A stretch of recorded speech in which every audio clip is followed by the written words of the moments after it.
खंबा गैनी सा 22 सा। मैं अनअकैडमी प्लस पर वेरीफाइड एजुकेटर हूँ, डॉक्टर तरुणा शर्मा।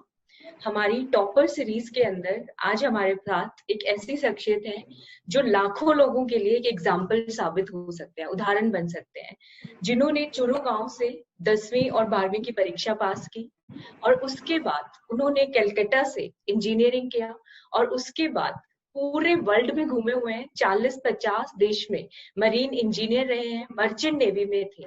इतना सारा एक्सपोजर होने के बाद, पैसे की कोई कमी ना होने के बावजूद भी अपनी जमीन से जुड़े रहने के लिए, अपने गांव के लोगों की सेवा के लिए उन्होंने राजस्थान प्रशासनिक सेवा को चुना। तो उनका नाम बलवान सिंह जी।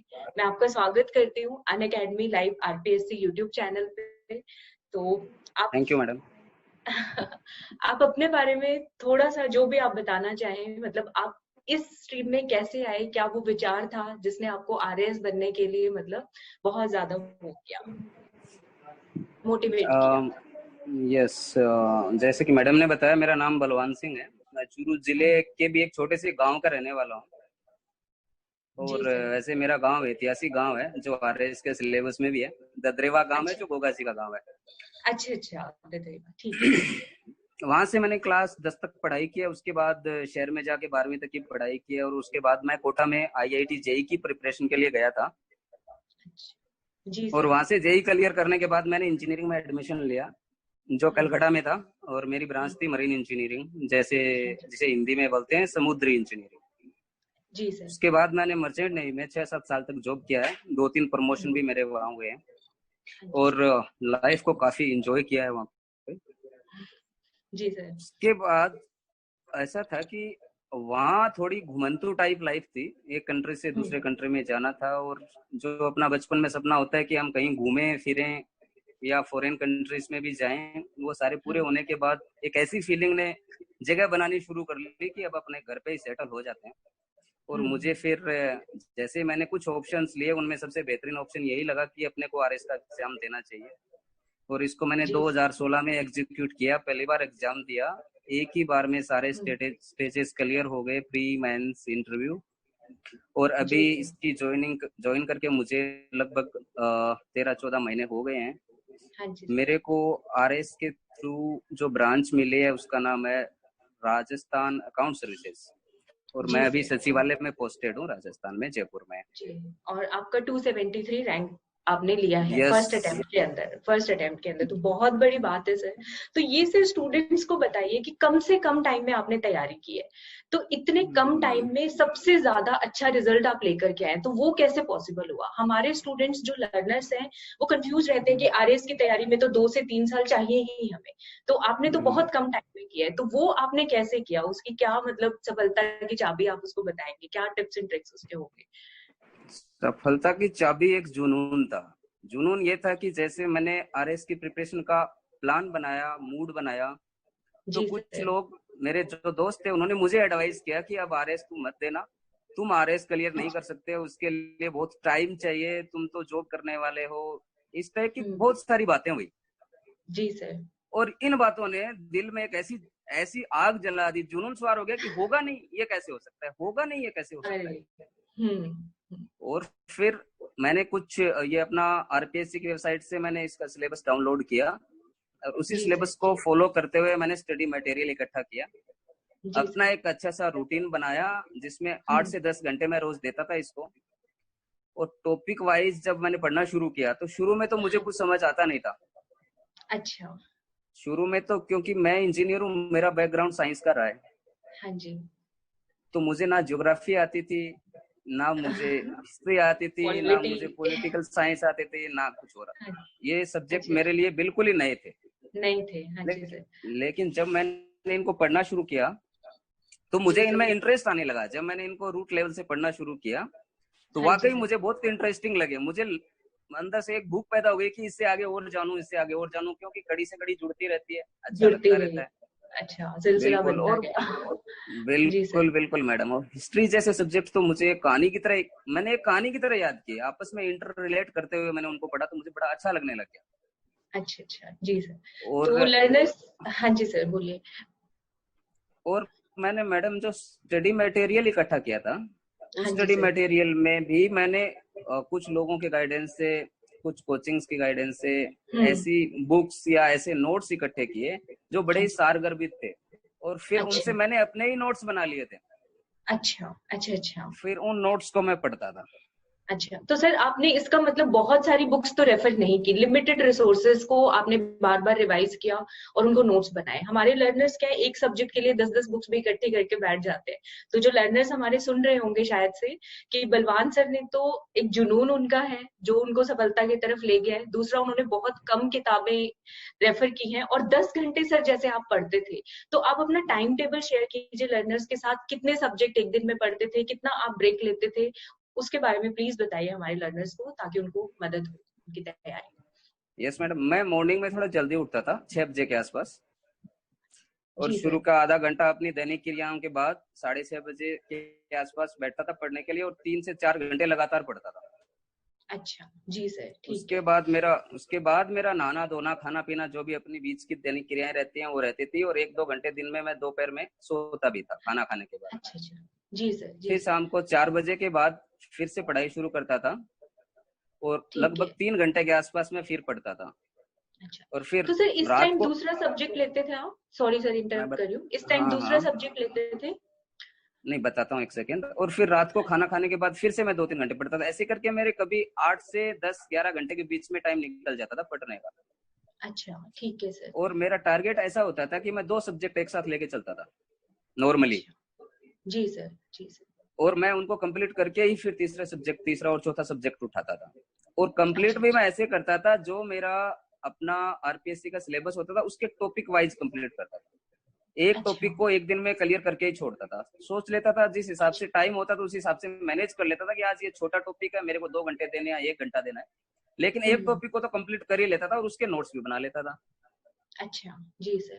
तो सर इसमें जैसे हम प्रीलिम्स में स्टूडेंट्स पूछते हैं एमसीक्यूज की प्रिपरेशन और आंसर राइटिंग, ये आपने साथ साथ किया या पहले सिलेबस प्रिपेयर किया उसके बाद आप एमसीक्यूज और उन पे गए, या वीकेंड्स पे देखते थे? तो वो जो क्वेश्चंस की प्रैक्टिस है वो आप कैसे करते थे, वो उसके बारे में प्लीज बताइए थोड़ा सा उसके लर्नर्स बारे में को। ऐसा है मैडम कि मैंने कभी प्री की तैयारी की नहीं। मैंने अच्छा प्री प्री कॉन्सेंट्रेटेड कभी ओरिएंटेड होके कभी पढ़ाई नहीं, मैंने तो सीधा ही मेंस की तैयारी की थी। जी सर जो जी टॉपिक सर। मैंने पढ़े उसको पूरे टॉपिक को ही क्लियर किया, और उसके अच्छा। अंदर मैं अपने आप से एक क्वेश्चन पूछता था। जब टॉपिक कंप्लीट होता था तो मैं अपने आप से एक क्वेश्चन पूछता था हम्म। कि ये कंप्लीट हुआ या नहीं हुआ, इसका रिजल्ट इससे मिलेगा। मेरा क्वेश्चन होता था अच्छा कि अपन लिखने की कंडीशन में है या नहीं। ऐसा नहीं अच्छा। कि अपन ने एक ऑब्जेक्टिव टाइप क्वेश्चन देखा और नीचे 4 आंसर देखे और अपन टिक करने की कंडीशन में हो। हम्म। मैं तैयारी करता था, उसके बाद मैं अपने आप से यही पूछता था कि भाई लिखने की कंडीशन में आ गए, इसका मतलब टॉपिक रेडी हो गया। फिर तो हो आप गया कुछ है। भी क्वेश्चन पूछ लो, आप टिक भी कर दोगे, आप आंसर भी लिख लोगे। फिर अच्छा अच्छा। आंसर मेंस के लिए आंसर लिखने के लिए मैंने ये अपनाई विधि कि उसको हाँ जी शुरू सर। में जो क्वेश्चन दिया हुआ है उसकी थोड़ी भूमिका 2 लाइन में, ठीक है सर। फिर बीच में पॉइंट वाइज जो कुछ पूछा है वो कंटेंट डाल दो, और हाँ जी लास्ट सर। में उसका पूरे के पूरे का सारांश लिखना चाहिए। अच्छा। तो इस तरह से लिखने से अच्छे मार्क्स आते हैं, मेंस में अच्छे ठीक। मार्क्स मिलते हैं। अच्छा अच्छा ठीक है, तो मतलब आप स्टार्टिंग से ही आंसर राइटिंग और वो एमसीक्यू जो है आपके माइंड में था कि टॉपिक को बहुत डेप्थ में आप पढ़ते थे, उसको गो थ्रू कर लेते थे पूरा, चाहे उसमें कितना भी टाइम फिर आपको उस पर लगे, ऐसा आपका। बिल्कुल ठीक है सर। और सर आपने जितनी प्रिपरेशन की है आपने बताया पूरा आपने मैरिज के बाद किया है। हमारे लर्नर्स का बहुत डाउट होता है कि आफ्टर मैरिज आपने टाइम कैसे मैनेज किया, आपने फैमिली को भी टाइम दिया होगा, आपने तैयारी को भी टाइम दिया होगा, तो उन चीजों को दोनों को आपने कैसे मैनेज किया?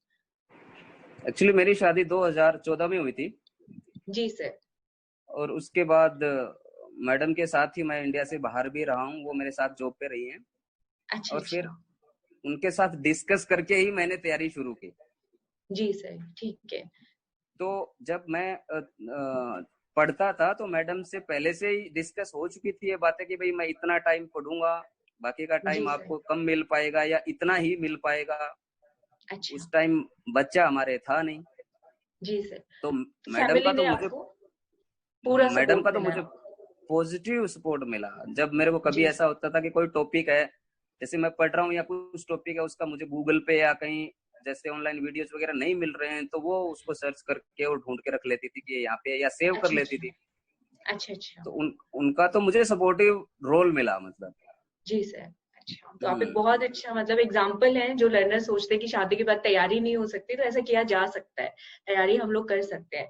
तो सर बुक लिस्ट के बारे में बताइए, मेनली बुक लिस्ट कोई खास बुक आपने पढ़ी हो या कुछ खास इस तरह का कुछ जो आपको लगता है कि ये तो फॉलो करना ही चाहिए सभी लर्नर्स को, मेंस या मेनली उसमें प्रीलिम्स में? बिल्कुल मैडम, मैंने क्योंकि बहुत ही जीरो लेवल से शुरू किया था, जी सर। तो मैं बहुत ज्यादा गूगल का या ये जो अपना ऑनलाइन प्लेटफॉर्म है इनका बहुत ज्यादा यूज करता था। हालांकि मैंने अच्छा। 2016 में तैयारी की थी, हाँ तब ये जी सर। ऑनलाइन प्लेटफॉर्म्स इतने ज्यादा नहीं थे। जैसे आपका अनअकैडमी भी 2016 में शायद स्टार्टिंग फेज में ही था, हाँ जी सर। अनअकैडमी का भी, है ना। हाँ जी सर। जी तो सर। इस तरह से मुझे ज्यादा मटेरियल मिलता नहीं था, या फिर मिलता भी तो मुझे खोजने में थोड़ा टाइम लगता था। जी सर। अच्छा, तो सर आपको लगता है कि मतलब जैसे आज अनअकैडमी है ऑनलाइन हमारे प्लेटफॉर्म के ऊपर, अगर उस टाइम पे होता तो आपको क्या बेनिफिट्स होते, कितना आपका मतलब क्या फायदा आपको लगता है कि होता, आपकी प्रिपरेशन में कैसे आपको हेल्प मिलती, जितना पॉपुलर आज अनअकैडमी है? ये तो पहली चीज तो सीधी सी है कि मैडम इसमें मेरे को, जैसे अभी मैंने बताया, खोजने में बड़ा टाइम जाता था। हाँ जी। और फिर जो अगर कंटेंट मिल भी जाता था तो वो सिस्टमेटिक नहीं होता था। जी अभी सर। अनअकैडमी अभी के हालात देखें तो अनअकैडमी बिल्कुल टॉपिक वाइज एक हाँ जी छोटे सर। शॉर्ट फॉर्म में वीडियोज बना करके प्रोवाइड करवा रहे हैं। हाँ उनको जी। जी खोजना सर। भी बहुत इजी है, टाइम कंज्यूम भी नहीं होता, और फिर कंटेंट भी उनके अंदर बहुत अच्छा होता है। अच्छे हाँ जी। एजुकेटर भी अनअकैडमी पे अभी हैं।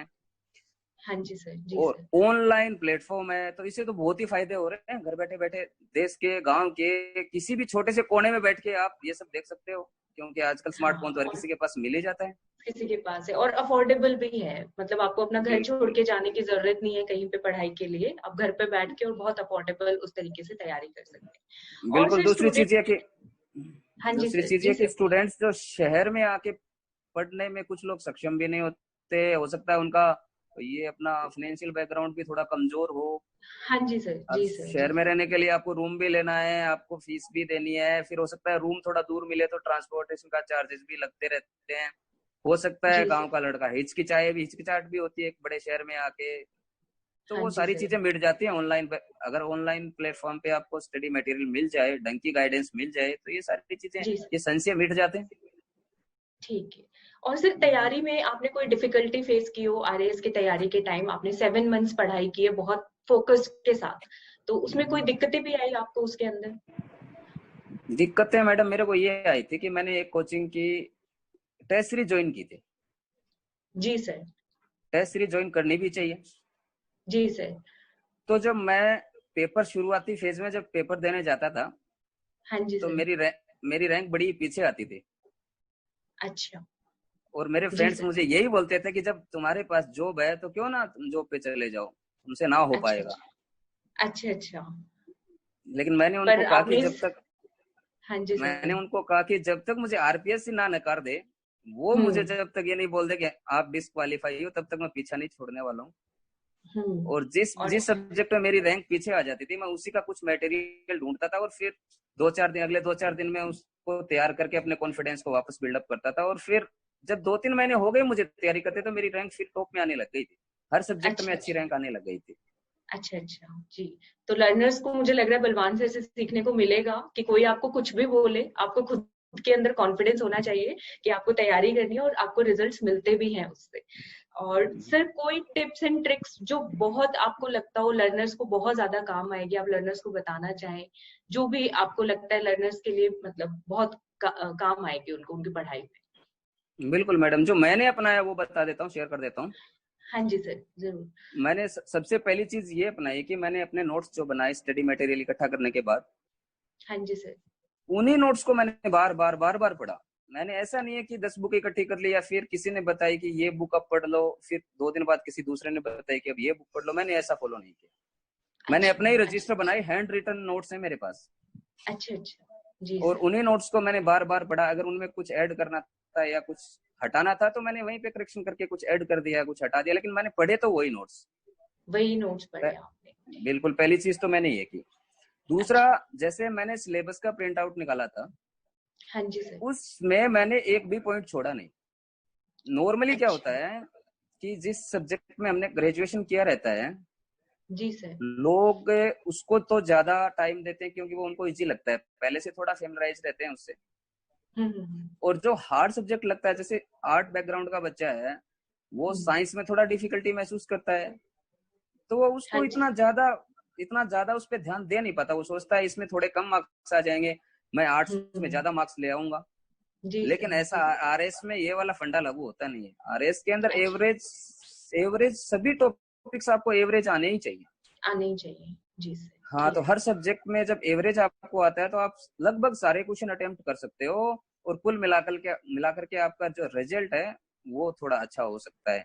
अच्छा अच्छा। इसके अलावा ये कि कंटिन्यूशन तो जरूरी है ही मैडम। ऐसा हाँ नहीं जी है कि सर। आप 10 दिन पढ़े 5 दिन आप खेल रहे हो, 10 दिन पढ़े 5 दिन आप खेल रहे हाँ हो, ऐसा जी, नहीं है। कंसिस्टेंसी जैसे बहुत। कोरोना काल में जो एक अभी नाम चल रहा है क्वारंटाइन, हाँ जी। वो बड़ा परफेक्ट था। अपने आप को क्वारंटाइन कर लो, हाँ। 6 7 8 महीने के लिए अपने आप को क्वारंटाइन कर लो, तो बात बन सकती है अगर बड़ा ढंग से बन काम सकते, करो तो। ढंग से काम करो तो कोई जरूरी नहीं है कि स्टूडेंट्स को 2 से 3 साल लगाने ही है। अगर आप फोकस्ड बिल करें, 6 से 8 महीने तैयारी करें। तो बलवान सर ने किया है, बिल्कुल गांव से जमीन से जुड़े हुए हैं, सारी जगह घूम के फिर जमीन पर आके लोगों की सेवा करे, तो कोई भी कर सकता है। मुझे जो लगता है हर कोई लर्नर जो जिस भी किसी भी गांव में भले ही कहीं भी रह रहा हो, तो कोई भी इसको क्रैक कर सकता है एग्जाम को, कोई मुश्किल बात नहीं है। बिल्कुल तो मैडम, और कॉन्फिडेंस तो है ही अपने को। हाँ जी सर। जनता क्या बोल रही है, कोई क्या सोच रहा है, किसी का सिलेक्शन हुआ है नहीं हुआ है, इन चीजों से क्या करना है। अगर जी यही सर। देखते रह जाएंगे तो फिर सिलेक्शन नहीं होने वाला है। जैसे मेरे जो जिन फ्रेंड्स ने, मैं नाम नहीं लूंगा, जिन्होंने हाँ जी मुझे सर। ये बोला था कि आप तो जॉब पे चले जाओ सर, आपके पास तो जॉब है, हम्म। उनका सिलेक्शन नहीं हुआ।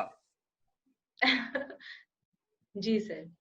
वो, मेरे को इस चीज का दुख भी है कि वो मेरे फ्रेंड हैं और उनका नहीं हुआ। हम्म। लेकिन हम्म। जिन्होंने मुझे गाइड किया था उनका हुआ नहीं। मेरे के अंदर बस एक जुनून और कॉन्फिडेंस था, वो दोनों चीजों ने मुझे हम्म। आगे बढ़ाया, और उन्हीं चीजों ने मुझे पढ़ने के लिए बाध्य भी किया। जी सर। जी सर। तो thank you so much sir, आपने इतना टाइम दिया, आपने टिप्स एंड ट्रिक्स बताए हैं कि अपना जुनून, कॉन्फिडेंस, फोकस तैयारी 6 से 8 महीने लर्नर्स को करनी चाहिए, तो कोई भी इसको क्रैक कर सकता है। और सर कुछ आप अपना शेयर करना चाहते हैं? वैसे आपने बहुत अच्छे से गाइड किया है, मुझे लग रहा है हमारे लर्नर्स को बहुत ज्यादा काम आने वाला है आपका इंटरव्यू, और वो सब बहुत हम्म। मोटिवेट होंगे, और वो भी इस एग्जाम के लिए बहुत ज्यादा प्रेरित होंगे कि उनको कोई भी इस एग्जाम को क्लियर कर सकता है। तो बिल्कुल मैडम, एक चीज जो छूट गई आपके इंटरव्यू में, हाँ जी सर। वो ये थे कि कुछ बुक्स या फिर स्टडी मटेरियल क्या होना चाहिए जी आरएस सर। के जी। लिए। हाँ जी सर। तो मोटी मोटी बुक्स आती है मैडम, वो तो किसी काम की नहीं है। अगर अपन एक बुक पढ़ने बैठ जाए तो पूरा साल चला जाएगा और याद भी होता नहीं है। हम्म। एक जी ही सर। सब्जेक्ट की एक बुक नहीं पढ़ सकते अपन पूरे साल में। जी सर। और 2013 के बाद से आरपीएससी का जो सिलेबस है वो हाँ चेंज जी हो सर। गया है। उससे हाँ पहले जी तो सर। सब्जेक्ट आपको लेना होता था, जी सर। और 2013 से लेकर के अब आगे ये कॉमन हो गया सब्जेक्ट, चाहे हाँ जी अपना सर। बैकग्राउंड कुछ भी रहे। कुछ भी हो, हाँ, जनरल स्टडी सभी पेपर कॉमन है। जी सर। तो मुझे ऐसा लगता है कि ये बड़ा स्टूडेंट्स के लिए बेनिफिशियल हो गया। मेरे लिए तो हुआ, और बाकी के लिए भी मुझे दिखाई देता है कि हो गया, क्योंकि कुछ डीप हाँ में जी। पढ़ना नहीं है।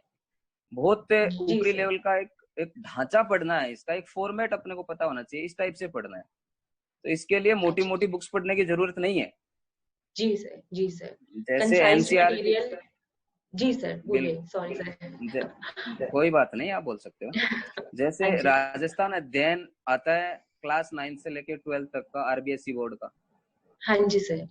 जी वो सर। किताबें पढ़नी चाहिए। क्लास 6 से लेकर 12 तक की जो भी सीबीएसई आरबीएसई की पतली पतली बुक्स हैं सब सब्जेक्ट्स की, हम्म।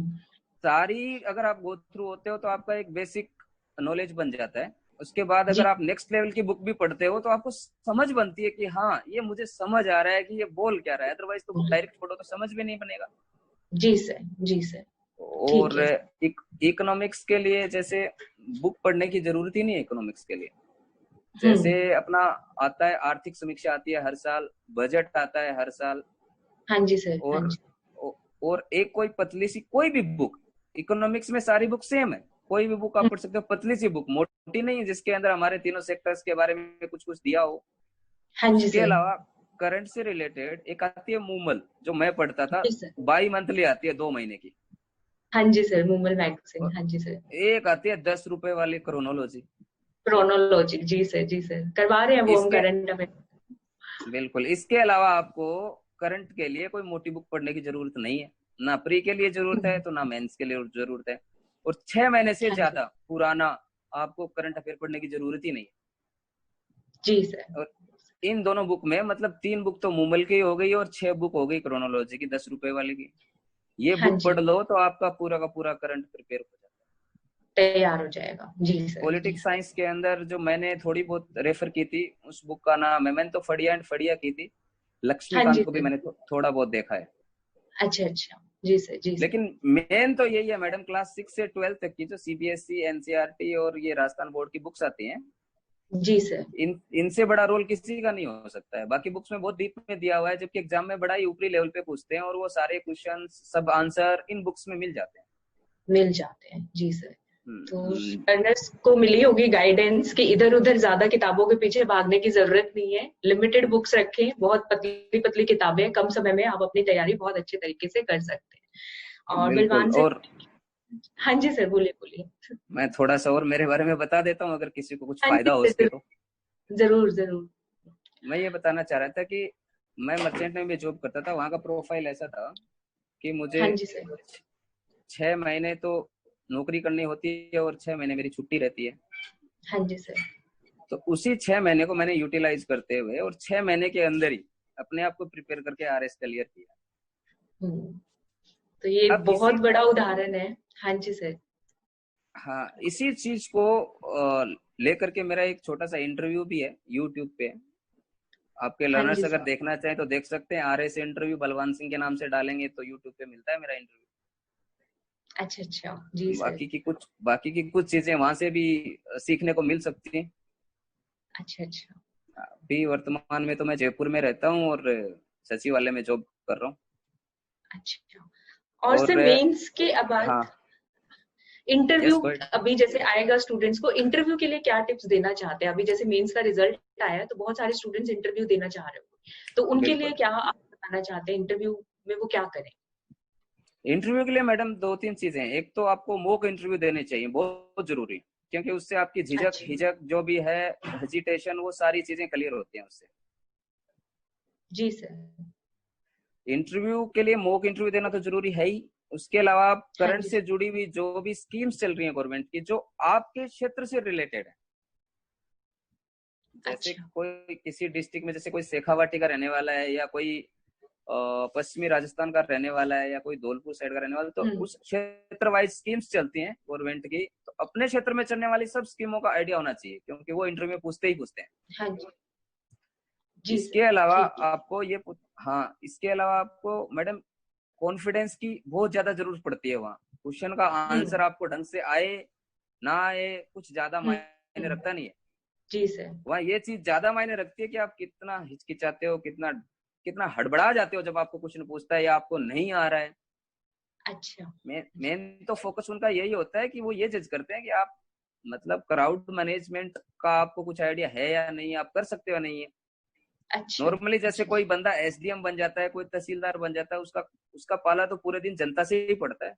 हाँ जी। जी सर, अगर वो बिल्कुल। तीन तीन एग्जामिनर के सामने हड़बड़ा रहा है, तो अगर सामने 1000 लोगों ने धरना दे रखा है, तो वो कैसे मैनेज करेगा? कैसे तो मैनेज करेगा? जी। मेनली वो लोग यही पूछते हैं, यही देखते हैं। हम्म। अपने डिस्ट्रिक्ट के बारे में अगर कुछ हिस्ट्री है, हम्म। अपने ही डिस्ट्रिक्ट की कुछ हिस्ट्री है, तो वो पूछते हैं वो लोग। जी या सर। फिर ज्वलंत मुद्दे जो चल रहे हैं, जैसे अभी तो ज्वलंत मुद्दे बहुत सारे चल रहे हैं करंट से जी रिलेटेड। सर। हाँ जी सर। सीएए चल रहा है, एनआरसी चल रहा है, लॉकडाउन चल रहा है, कोरोना चल जी रहा सर। है, 370 35A धारा चल रही है, राम मंदिर हाँ चल जी। रहा है, ये सब का चाइना डीपली। चाइना चल रहा है, नेपाल से झगड़ा चल रहा है, तो इन चल चीजों रहा का है। रूट लेवल से लेकर के आज तक का जो भी इतिहास है, थोड़ा सा ही है, उसके बारे में थोड़ी जानकारी होनी चाहिए। और जो जी सर। वैश्विक मुद्दे हैं, जैसे वैश्विक मुद्दे हैं, जैसे ग्लोबल वार्मिंग है, कुछ हम्म। आतंकवाद है, इन चीजों पे कभी कभी डिस्कशन हो जाता है। इस टाइप की जी चीजें सर। पढ़नी चाहिए, ना कि मैन से रिलेटेड सारा सिलेबस कब पढ़ने बैठोगे, कब पढ़ सकते हो, संभव नहीं। अच्छा अच्छा अच्छा। जी हाँ, सर। और ऐसे पॉलिटिकल साइंस वगैरह में जैसे कोई संविधान में अभी हाल फिलहाल में कोई संशोधन हुआ है, हम्म। बहुत ही कोई इंपॉर्टेंट चीज है, राजस्थान का सियासी घमासान चल रहा है, इससे रिलेटेड हम्म। क्वेश्चन पूछ सकता है, क्योंकि पूछ ये सकते संविधान हैं। से जुड़ रहा है। जुड़ रहा है। जी सर, जी सर। हाँ बिल्कुल, ये कोर्ट में चले गए हैं स्पीकर के खिलाफ, बहुत कुछ है जो संविधान से रिलेटेड है इसमें। हाँ, तो मतलब जो हाँ तो ज्वलंत मुद्दे जो करंट में उसी टाइम पे चल रहा हो उस पे ज्यादा फोकस रहता है इंटरव्यू के अंदर। बिल्कुल, और उस पे जीरो से लेकर के ऊपर तक पूरा आइडिया होना चाहिए। ऐसा नहीं है कि गहलोत साहब और सचिन पायलट जी लड़ रहे हैं, इतने से काम नहीं चलेगा। जीरो से पता होना चाहिए कि भाई क्या क्या रूल लागू हो रहे हैं, संविधान की कौन सी शेड्यूल हाँ लागू हो रही है, क्या हो रहा है, ये सारी चीजें। जी सर, ठीक है सर। तो sir hmm. Thank you so much, आपने इतना टाइम दिया। मुझे लग रहा है आज का इंटरव्यू बहुत ज्यादा काम आएगा लर्नर्स को। प्री मेंस इंटरव्यू में हर गांव का बच्चा तैयारी कर सकता है, आप सबके लिए बहुत बड़ा उदाहरण है। और thank you so much sir इतना सारा टाइम देने के लिए। बहुत बहुत धन्यवाद आपका। Thank you so much. Thank you madam, thank you. Thank you. Okay.